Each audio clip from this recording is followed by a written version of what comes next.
The Royal National Park, colloquially the Nasho of the Royal, is a protected national park that is located in Sutherland Shire, south of Sydney, New South Wales, in eastern Australia. The 15,091-hectare national park is about 29 kilometres south of the Sydney Central Business District near the localities of Loftus, Otford, and Waterfall. Founded by Sir John Robertson, acting Premier of New South Wales, and formally proclaimed on the 26th of April 1879. It is the world's oldest surviving purposed national park, and the first to use the term national park anywhere in the world. Its original name was National Park, but it was renamed in 1955 after Elizabeth II, Queen of Australia, passed by in the train on the way from Wollongong during her 1954 tour. The Royal National Park is the oldest gazetted national park because Yellowstone's original gazetting was public park, a pleasuring ground. The park was added to the Australian National Heritage List in December 2006. Overview. The park includes the settlements of Audley, Mayinbar and Bundeena. There was once a railway line connected to the eastern suburbs and Illawarra line, but this closed and was converted to a heritage tramway operated by the Sydney Tramway Museum in Loftus. Audley can be accessed by road from Loftus, Waterfall or Otford, and there are several railway stations on the outskirts of the park. Bundeena and Mayinbar can also be accessed by road through the park or by the passenger ferry service from Cronulla. There are numerous cycling and walking trails, barbecue areas and picnic sites throughout the park. Over 100 kilometres of walking tracks take in a wide range of scenery. Cycling is allowed on some fire trails and only on specially marked tracks within the park. The specially marked mountain biking tracks are bidirectional. Care should be taken when traversing these trails. A fee of $12 applies when taking a car into the park. The most popular walk is the Coast Walk, which skirts the park's eastern edge and delivers exceptional coastal scenery. It is a 30 kilometers track, involving walking from Bundeena to Otford, or vice versa. It's recommended that walkers allow 2 days for the walk. This walk is often done as part of the Duke of Edinburgh's award. The Wallamara track was constructed in 1975 to meet the growing need for environmental education and is a supplement to the park's walking track system. The park is intensely used for environmental education by schools, TAFEs, universities and other groups. The park has been burnt in bushfires on several occasions, most notably in 1939, 1994 and in the 2001 Black Christmas fires. Australian native bush naturally regenerates after bushfires, and as of 2008 few signs of these fires remain visible. In times of extreme fire danger, the Park Service might close the park to ensure visitor safety. There are camping sites at Bonnie Vale, North Era and Alula Falls. These are the only places where camping is permitted within the park, and they are regulated with a booking registration system, which requires pre-booking a site. The park charges a vehicle access fee, but is free for people on foot.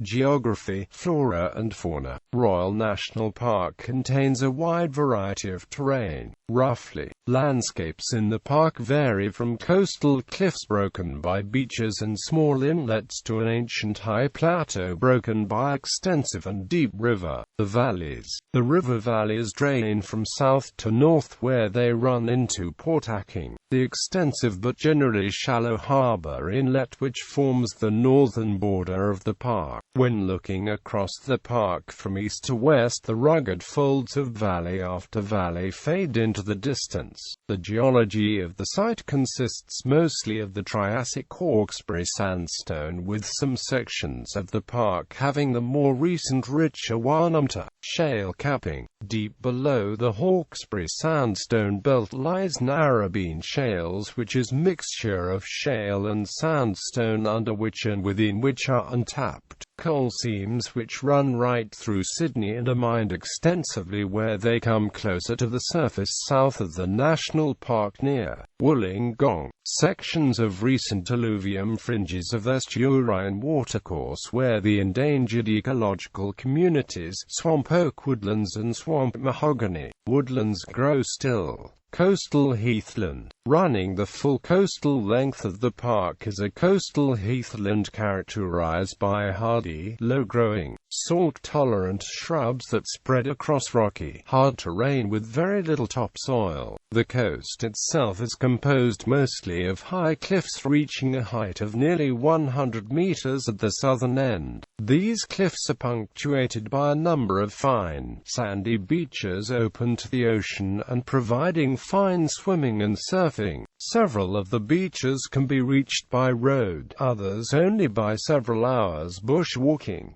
There are a small number of rocky coves, the beaches, two of which have volunteer surf life-saving clubs and large car parks, are amongst the most visited areas of the park. These heathlands are a hotspot for many small birds that have forsaken the suburbs of Sydney, such as the New Holland honeyeater. Common vegetation on the exposed heaths on the headlands and cliffside paths include coastal rosemary, Darwinia, bracelet honey myrtle, sheoak, white kunzea, sundew, grass trees, ridged heath myrtle, snakehead orchids, prostrate forms of coast banksia and longleaf matrush. Common vegetation on top of the ancient sand dunes above the coastal path include silver banksia, scrub oak, silky harkia and pine heath. Sections of rare and threatened cliff-top grasslands occur along exposed and windy sites which are generally dominated by longleaf matrush and kangaroo grass. Many heath specialist birds are present in the heaths, which include Lewin's honeyeater, New Holland honeyeater, beautiful firetail, chestnut-rumped heath wren and the southern emu wren. Littoral rainforest. In Royal National Park, littoral rainforest has survived the ravages that occurred elsewhere during the 19th and 20th centuries. An example of this vegetation occurs behind Gibbon Beach, and includes a typical takaroo forest, undergrown by coastal tea tree and longleaf matrush. Exposed uplands. Moving farther inland, the terrain rises to a series of very rocky ridges and plateaus characterized by hardy, low-growing shrubs and very poor, rocky soil. These ridges are the remnants of an ancient, much larger plateau that has been deeply eroded into an extensive series of river valleys. This specific ridgeland habitat is particularly significant for Sydney, as most similar habitat was left unprotected and was subsequently destroyed, to make way for cheap development, which has made many species-only found ridges threatened with extinction due to extreme habitat clearance. Fragmentation. Soils on plateauland are often up to 2 meters deep and consist of on-sandstone ridges, sandy podzol interspersed with pockets of clay-derived. Clay ridges and plateaus also have deep soils but are far rarer due to lack of representation in the park. On these sites the soil is derived from white matter clay and is considered rich land producing good quality forest. Valley sides. On the sides of the steep river valleys that punctuate the uplands, the terrain changes to exposed rock with collected pockets of soil. Although still fairly rocky, a large number of eucalyptus and other tree species are prevalent. Small streams are to be found reasonably frequently, and understory plants cohabitate with the larger trees, although the terrain is still fairly open and easy to move through.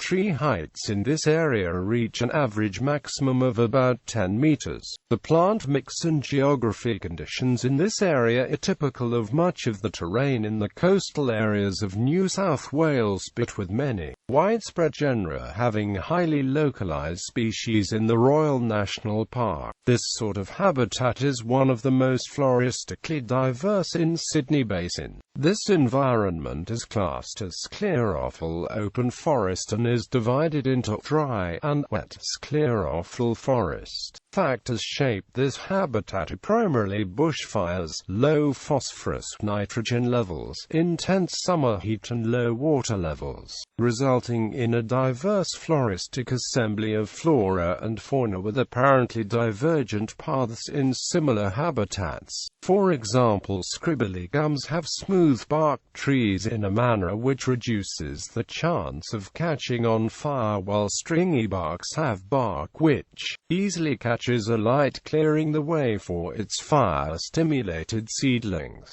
Commonly encountered vegetation in this environments include but are not limited to Sydney redgums, Sydney peppermints, Port Jackson pine, red bloodwoods, Pomaderris sp, old man banksia, hairpin banksia, rock banksia, Sydney boronia, native sarsaparilla, violet twining pea, dusky coral pea, the traditional narcotic hotbush, native pea, sometimes dwarf apple, parasitic devil's wine, native panic, lepidosperma sp, grass, forest grass trees, Sydney waratah, flannel flowers, blueberry ash, silky harkia, variable bossy ear, bonnet orchids, hyacinth orchids, Pomax undulata, native parsley, edible native currants, broad-leaved geebungs, Sydney golden wattles, Gymea lilies, various sheoaks, flax-leafed wattle, bracken, grey spider flower, red spider flower, pink spider flower and native iris, to literally name a few of the hundreds of beautiful flora encountered in this diverse and widespread habitat. Even certain hybrid species may be encountered, such as the common Banksia erythrophilia x spinulosus of the rarer Angophora castata exospeda. Birds that frequent this habitat include golden whistlers, yellow-tailed black cockatoos, laughing kookaburra, eastern whipbirds, New Holland honey-eaters, eastern spinebull, rufous whistlers, woolly wagtails, superb fairy wrens, crimson rosellas, mountain lowery, yellow-rumped thornbills and white-browed scrurrans. Other commonly encountered animals in this habitat include native honeybees, wallaroos, common echidnas, as well as other far rarer species such as the koala, the dingo and the predatory native marsupial, the spotted quoll. The valley floors with rich soils and good supply of water. The valley floors are cooler and more humid than any other part of the park. Large tree species such as Australian cedar and the larger eucalypt species dominate. Tree height reach 50 meters or more, and a rich understory of fern, wattles, and other medium-sized plants proliferate. Some small areas are classified as temperate rainforest. These areas are characterized by dense groves of very large trees, including the iconic Port Jackson fig and Moreton Bay fig trees. The absence of light leads to a lack of undergrowth other than a profusion of ferns. These are among the more popular areas for visitors to the park. The Park Service is also very careful to protect these areas due to their general rarity in the hot, arid Australian landscape. Impressive groves of turpentine and blackbutt trees may be seen growing straight up into the sky, forming an open canopy with widely spaced trunks. In these characteristic areas they are generally considered open forest. They may have a grassy understory, a sclerophyll shrubbery or Alternatively, they may have a rainforest subcanopy or a rainforest understory, with growth being densest nearest to the valley floor, permanent watercourses. In these turpentine forests, often hundreds of cabbage palms may be seen growing in dense tall thickets which are rarely touched by fire, or they may exist as young plants in open grassy spaces which are burnt regularly enough not to form visible trunks. Rainforest pockets are dominated by jackwood and sassafras. The lily-pilly produces a fruit edible raw. Another common species is the coachwood, which were used extensively from Australian rainforests to manufacture horse-drawn coaches. Birds distinctive to these rich rainforest habitats include top-knot pigeons, green catbirds, rufous fantails, and black-faced monarchs. Two interesting birds often encountered in dense scrub rainforest include the flightless brush turkey and the noise-mimicking superb lyrebird. Riparian forest. In a zone generally up to 10 to 25 meters away from running water grows a distinct vegetation community, often containing many rarer threatened species only found along several streams in the world. Common vegetation growing in this zone include black butt, Sydney red gum, water gums, bottlebrush, tea trees, Woolsea, Epicris sp, Heath banksia, Pittosporum undulatum, pine leaf gebungs, willow-leaved harkia, Lomandra fluviatilis, dew rushes, reeds and tree ferns, Cyathea and Dixonia sp, a variety of different mollusks, crustaceans, insects, fish and birds call the riparian zone the home, with a variety of life living near on in the creeks of the Royal National Park. Longfin eels, which migrate from oceanic spawning grounds as babies and adults, mature in the creeks and streams of the Royal National Park and can often be seen in the murky depths of pools and ponds along freshwater courses such as the Hacking River. Mangroves and salt-in marsh mudflats exist along the shoreline of the Royal National Park, which is substantial enough to sustain a simplistic system of mangrove woodlands, especially along the Port Hacking estuary, with the occasional clump of stunted tree on the seaward coastline in sheltered coves. Vegetation in the mangroves consists almost exclusively of the grey mangrove growing up to 4 meters, as well as the river mangrove, which is usually only found on the shoreward edge of mangrove woods or in the brackish end of the Port Hacking estuary. These mangroves are important nursery grounds for nearly all major angling fish, including yellowfin bream, flat-tail sea mullet, luderick and sand whiting, which are caught in adjoining waters as adults. Mangroves also provide rich organic matter to the Port Hacking estuary by fixing carbon into the river system through the addition of leaves into the thick, rich black mud. Many crustacean and mollusk species rely on mangroves as a source of food, whether by providing foraging through leaf litter, mud, or direct predation of the mangrove trees and seeds. Soldier crabs, semaphore crab, blue swimmer crabs and hermit crabs also call the mangroves home. A more casual visitor to the mangroves at high tide is the eastern sea garfish, which scoots around just an inch from the surface and is virtually invisible unless viewed through a snorkel. Dozens of different bird species may be seen foraging in the rich mud flats in and around mangrove flats, many of these birds being threatened with extinction and protected by international agreements. Commonly seen bird species include eastern curlews, striated herons, brown honey-eaters, little egrets, royal spoonbills, white-faced grey herons, Australasian little bitterns, pied oystercatchers, Australasian pelican, sacred ibis, chestnut eel and azure kingfishers. Tidal rock shelves and rock pools. A series of sandstone rock shelves and rock pools fringe the entire coastline and port-hacking estuary line of the national park, broken on by small, sandy beaches and gentle freshwater inlets. Some of the most commonly encountered mollusks in this habitat include black nereids, turban snails, zebra snails, as well as the commercially farmed Sydney rock oyster. One of the most common and distinctive seaweed species that grow among the rock pools and the nearshore rock shelves is Neptune's necklace, a seaweed made of small buoyant fleshy bead-like structures which resemble strongly that of a necklace. Beds of the primitive sea squirt conchovoy are common along coastal rock shelves which are covered by high tide and near sea spray. Considered the most beautiful and obvious of the Royal National Park's sea anemone is the Waratah anemone, named after the Waratah flower due to its corresponding flame-red coloration. A common sea star found growing in the rock pools is the biscuit sea star. The fatally toxic blue-lined octopus, the most common of the blue-ringed octopus species in the area, can when touched prove to be fatal within minutes. They are near impossible to spot unless pointed out and can found in small or large rock pools. The best way to avoid stings completely is to not allow any part of one's body to enter any rock pool. Park highlights.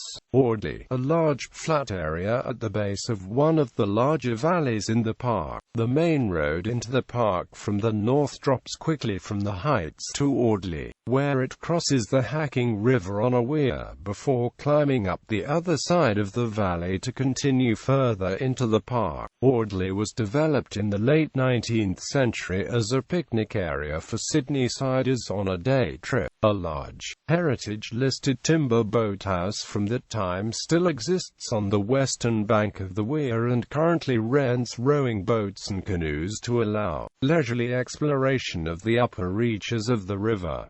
It also rents mountain bikes. A timber dance hall built in the early 20th century on the eastern bank is available for functions. Large picnic areas, grassy meadows and a cafe, rest rooms and a colony of hungry ducks complete the picnic picture. Audley is as popular with families today as it was in the 19th century. After a heavy rain, the weir floods, closing the road and forcing the residents of Bundeena to drive an extra 30 kilometres to the southern end of the park if they wish to drive to Sydney. Gibbon Point. This is the southern head of Port Hacking and has fine views over the Sutherland Peninsula. Aboriginal rock art sites are visible which were used as initiation sites. The name Gibbon stems from the Dharawal word for Port Hacking, Gibbon. Eagle Rock, a unique rock formation near Karakorong, about halfway down the length of the park on the coast. It is a large rock outcrop that looks like an eagle's head when viewed from the side. The other remarkable feature of Karakorong are the several waterfalls which tumble over the cliffs into the sea over 100 meters below. Garry Beach, one of the most popular coastal surf beaches in the park. Watamola Beach, a large lagoon tucked behind the beach which then enters the sea via an ankle-deep stream at one end of the beach. Families enjoy playing in the calm lagoon with the young children whilst adults enjoy the clean, even surf. There is substantial parking places provided, but on busy summer Sundays and public holidays, it can fill up early. Watamola is a sheltered cove with a sandy bar at the inlet behind which lies a lagoon fed by the waters of Watamola Creek and Coot Creek. Coot Creek finds its way down another valley, then as a beautiful waterfall, it rushes over a sandstone rock face into the lagoon below. Figure 8. Pool south of Burning Palms. Werrong Beach, the only legal naturist beaches in the park. It faces east towards the Tasman Sea. The hill behind the beach is covered in trees and undergrowth. Those who camp overnight can be woken at dawn by wallabies wandering around the campsite, or a ranger who might fine you for illegal camping. Lady Carrington Drive was one of the early roads through the park. It runs south from Audley, roughly following the Hacking River upstream from the weir for a distance of about 10 kilometres to its end, where it meets the main sealed road through the park. The road was a popular carriage drive in the late 19th and early 20th centuries. It had long been closed to traffic and now forms one of the most popular walking and cycling tracks in the park. It is mostly flat and well-formed, and being a former road averages 4 to 5 meters in width. It passes through valley floor vegetation and in spring is lit up by brilliant yellow displays of wattle trees and oranges and reds of the Australian native banksia trees and waratah flowers. Many secondary schools in the Sutherland Shire area use Lady Carrington Drive for an annual sports fundraising event where their students walk for the southern end through to Audley, where a large barbecue picnic is held. North and South Era beaches. Camping at North Era Campground overlooking North Era Beach in Royal National Park is allowed. North Era's bush campsites are perfectly located for an overnight stop while walking the coast track. Naturism. Royal National Park offers one legally sanctioned and several unofficial naturist beaches. Werong Beach is the only authorized nude bathing area in the national park. Informally listed places include Little Gibbon Beach, and Ocean Beach.